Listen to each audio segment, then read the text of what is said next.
a lot of us have these fears that you just don't want to fucking face. And I have a lot of them, had a lot of them. And that's what created the person who's in front of you today. And we'll get into that. But just a scared bitch is what I was. But I was watching these guys going through Hell Week, class 224. And these guys ringing the bell, quitting, dropping their helmet down, rolling out.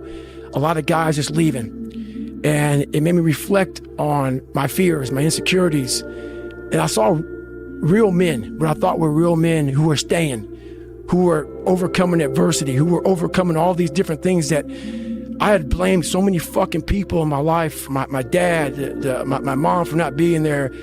When I was 14 years old, my mom was gonna get remarried to this great guy. He got murdered. And then I moved back to that small town in Brazil, and everybody was to blame. I built this, me, brick by brick. I don't lose, I win. That's my job, that's what I do. My philosophy is, why be normal when you can be the best ever? I'm the most brutal and vicious and most ruthless champion there's ever been. That's how winning is done. You just gotta grind. Don't quit, don't quit. There is no tomorrow. Keep going, keep going. There is no tomorrow. I'll never give up, never. Cowards do that, and that ain't you. You're better than that. There's human beings that have different temperament and different minds and different mentality and a ruthless competitive drive that's almost terrifying to the ordinary person. That guy, if we were living 1,000 years ago, he would be on a horse with the biggest battle axe, waiting in the back, hacking heads off, and everybody would be running. And those people have always existed. These dominators have always existed. You've got to create a lot of different emotion to heighten your sense of awareness and focus. Like, for me, anger was good. Anger was good because it was motivating. The more I could create an enemy, the more I wanted to go out and kill those guys. There comes a fucking day where push comes to shove. Where being mediocre, being like average and just fucking burns, it sucks so much. You can't deal with it one more day. And you get off your fucking ass and you create something that's always been there. It's always been inside of you trying to come out. But you've never wanted to unwrap it because it's too much fucking pain and commitment. You were scared you were gonna fail. You were scared if you started, you never finish it. You didn't want to tell anyone about it. You knew it was there, but you never wanted to embark on it until something fucking hits. It's up to you. The ball's in your fucking court. No more fucking around. You want your life to be better? I can't help you. Lee can't help you. Joe Rogan can't help you. Ari can't help you. Only you can fucking help you. Grab your fucking balls, get a fucking notebook, and write down what the fuck you're gonna do this year. And this is it. You're not gonna have these problems. Fuck the drugs, fuck the cigarettes, fuck that dumb bitch. It all starts fucking today, all right? No more fucking excuses. Motivation is crap. People right now, maybe listen to this, they'll be motivated to go run. If it's cold somewhere where they're at, a lot of them shut that door, go back inside. That's motivation. It comes and goes as how you feel. If you and your wife are good, if you and your kids are good, if you're good at work, you're motivated. I like a motherfucker whose life is imploded, ain't got shit in life, and says, still gotta get after it today, man. Like I want to wake you up at 3 o'clock in the morning and go, come on, man, we're going running. Like, I want to see what you do when you're tired. Let me see how you push yourself. Come on, man, get up. Get up again tomorrow. Get up again tomorrow. Get up again tomorrow. The next day. Get up, get up, get up, get up. Keep going. How long can you maintain a positive attitude? Where's all this teaching? You're teaching people, you can't do shit yourself. You need to show people that you can do it. Sometimes life can really hijack your fucking mind. When that happens to you, you're all fucked up. Your goals, your ambitions, everything is out the fucking window. In life, we all go through different things. Sometimes your girlfriend or boyfriend breaks up with you. Guess what? Get the fuck over it. They no longer want you. Maybe you failed a test in school. You worked your ass off. Guess what? You failed the fucking test. Get over it. Move past it. Learn to not let life hijack your brain. At work, you've been working your ass off for that new promotion. You don't get it. Someone else does. Maybe they get better at it than you do. Guess what? Get over it. Life will hijack your mind if you let it. Don't allow all these things to make you a lesser person. You must own your mind. Don't let life own yours. You're a man. You are a man. Stand up and be a man. Make the hard decisions. Make the sacrifices. Make the unpopular decisions.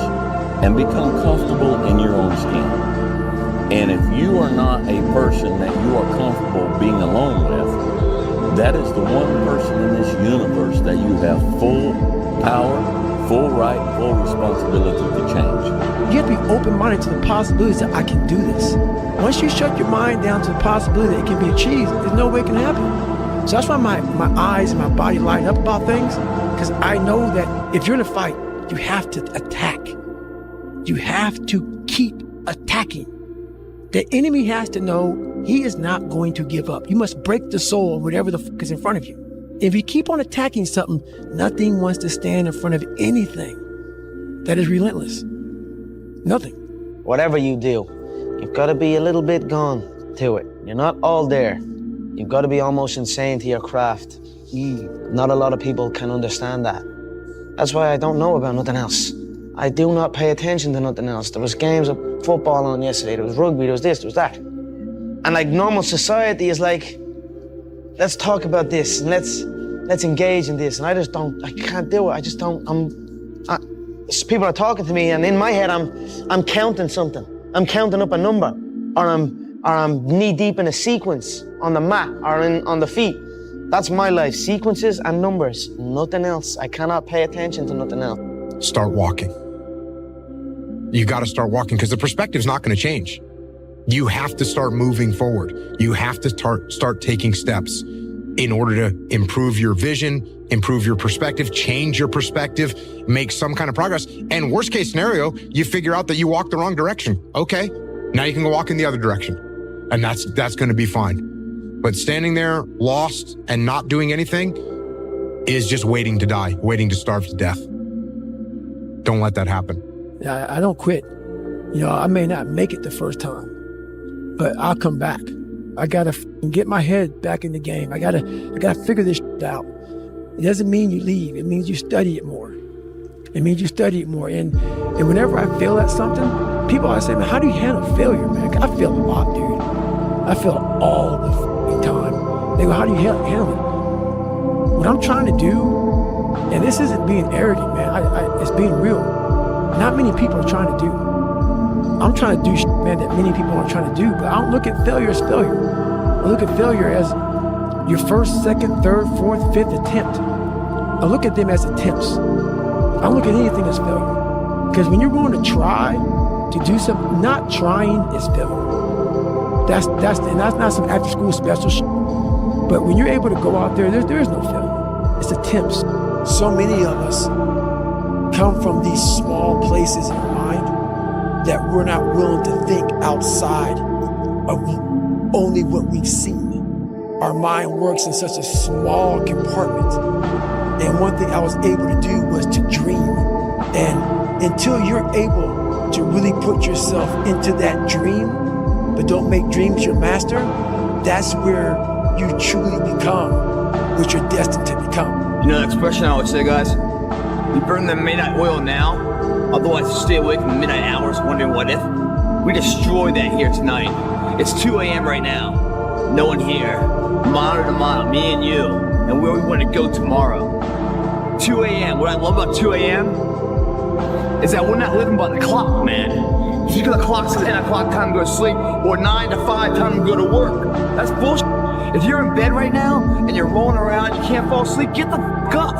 It probably means you haven't done an honest day's work to earn that rest at night. 2 a.m., not a fucking person's here. All those motherfuckers that come here with their hair done, the makeup, you know, these guys come in shirts to be seen, missing the fucking point, man.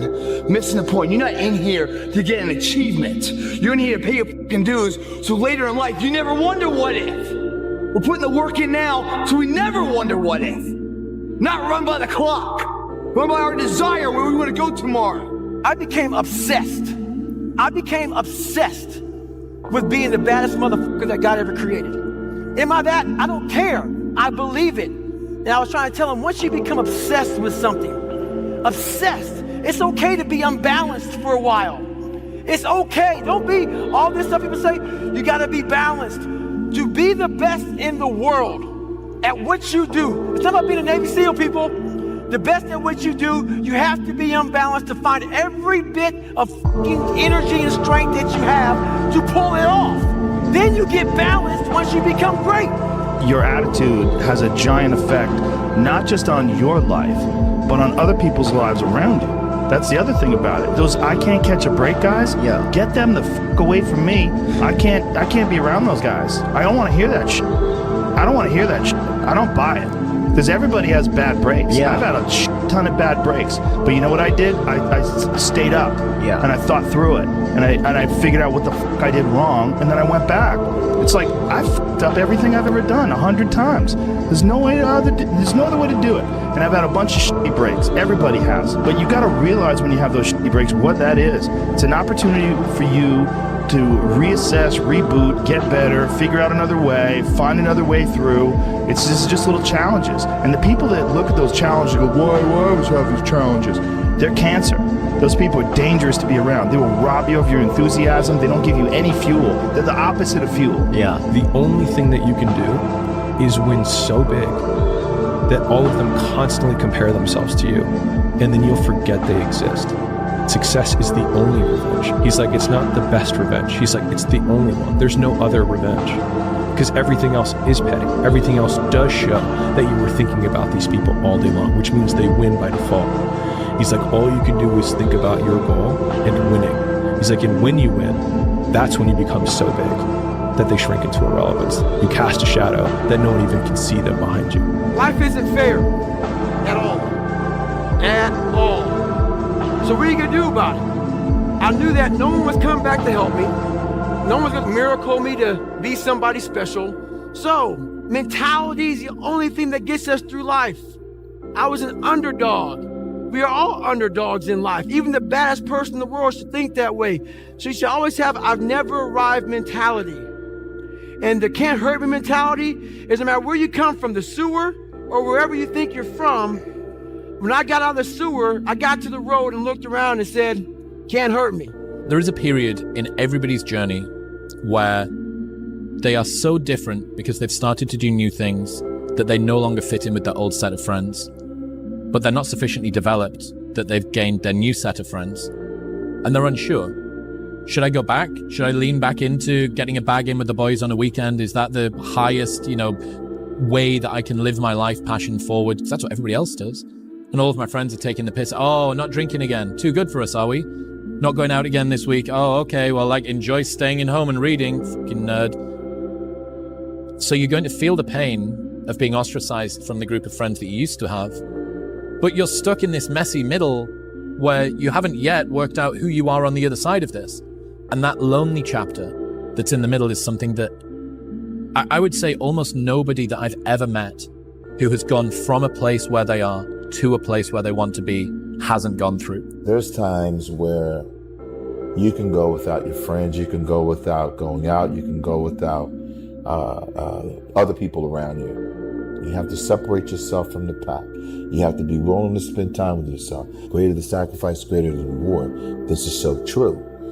And when you do these things, you'll start seeing that, okay, well, I used to do this. And when you go out and you don't do it anymore, it's very, very clear that you've made the right decision because your friends will still be doing that.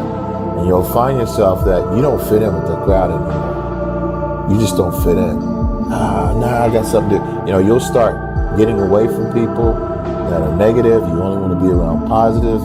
You'll start not wasting your time on things that aren't productive. And you will start taking your time and energy and put it into things that you enjoy doing that are productive for yourself. People need to have purpose to get up. They need purpose to perform. You need to get to a point in your life where there's nothing on the docket. There's no 5K. There's no I'm going to get into school to be this or that and still perform to the highest level. Because what people don't get is one day that thing's going to come up. And if you're not constantly performing without purpose, you're not going to be ready when the time comes. It's this magical thing, purpose, that we're all looking for. But what's funny about it all is that we need these things to perform. But we don't take a second to realize the purpose is always there. The purpose never leaves us because the very purpose is you. You are always the purpose. There may be another purpose, like being a SEAL or going to college or whatever, but the main purpose in life is you. So if you wake up in the morning and you don't want to do something, you don't care enough about yourself. If you had to create a human, what would you put them through to make them tough?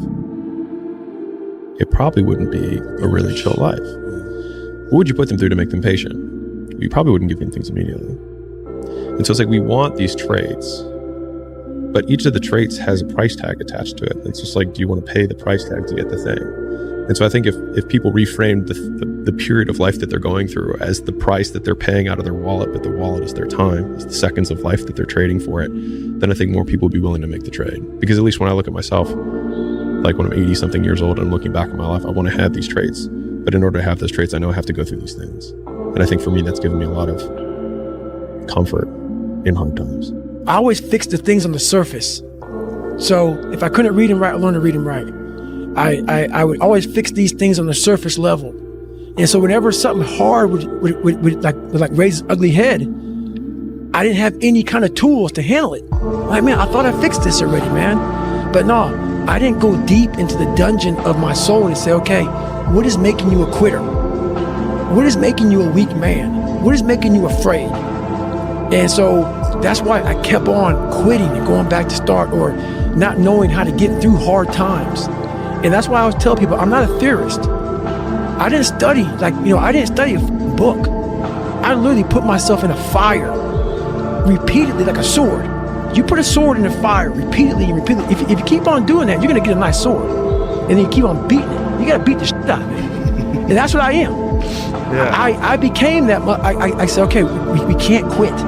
We gotta figure out why you are this. It's called discipline. It's called being a man. It's not about feeling like doing it. If you only do things you feel like doing, you know what you end up doing? What? You end up sitting around with a belly, drinking soya fucking latte bullshit. That's what you end up doing if you only do what you feel like doing. You have to wake up and say, I don't feel like training, but I must train.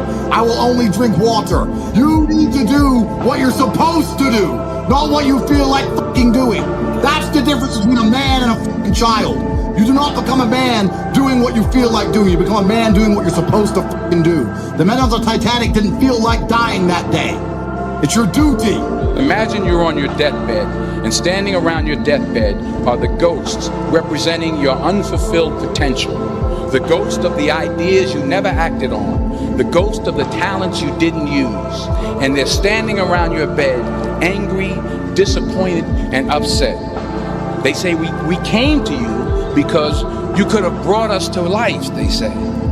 And now we have to go to the grave together. So I ask you today, how many ghosts are going to be around your bed when your time comes? People want to know how I'm always motivated. It's the unseen work, which you just said is a true statement.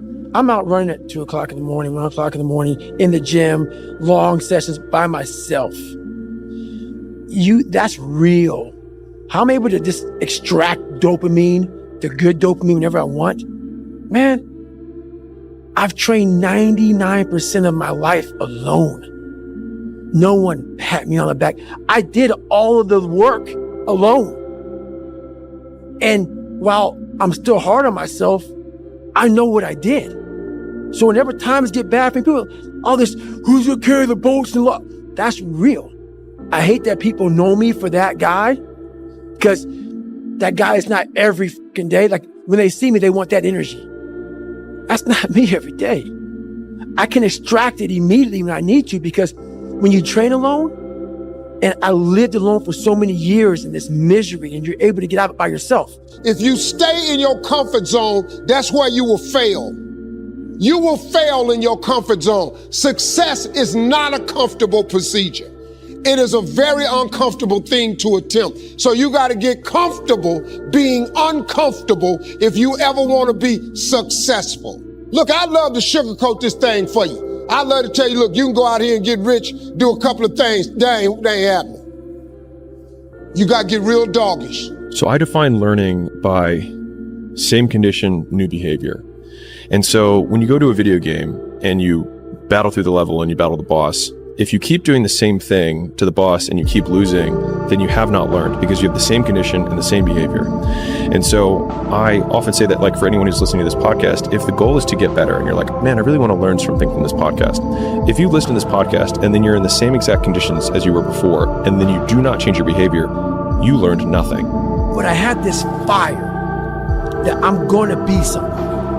And it has to be there, because on all those bad days and all those days you don't want to do shit, you have to be your own motivator, your own coach, your own trainer, your own everything. So to do that, you have to come into work, and work is whatever your work may be, ready to go. And what that means is you may have failed miserably yesterday, but you come to work be like, man, you just lost everything. How the hell are you just fucking damn motivated? Because this is what it takes. This is what the fuck it takes. And you got to get it from wherever you can. Whether you make up this illusion of your life or this false reality that gets you motivated, whatever gets you motivated, it's got to be here at the tip of your brain at all times. Because in those dark moments, you got to pull it out. So that's the big thing for me, man. I was always fired up at all times. Reminders that you're gonna have to fucking suffer, man. This fucking 0.25, man, man, you're gonna have to fucking suffer to go from this fat, insecure motherfucker to one of the best guys on the planet Earth. This journey is gonna take something that is gonna be incomprehensible to most people. And these different visualizations, how I visualize in my self-talk, it became so nasty and dirty that I almost liked the fact that I went 0.25. So it became from being defeated to like, man, all right, motherfucker, maybe tomorrow we can go 0.75. It just became this different mindset. I turned negatives into positives.